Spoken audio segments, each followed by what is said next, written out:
can we escape the damnation of hell? Kapatid, sa totoo lang, yung mga ibang reliyon, condemn na sila, sabi ng John 3:18. Magbigat yun.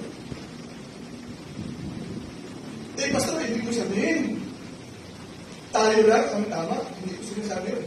Ang tama lang ay ang Diyos. Walang tama sa tao.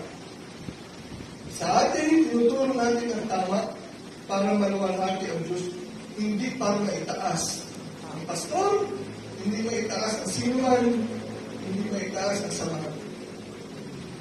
Amen?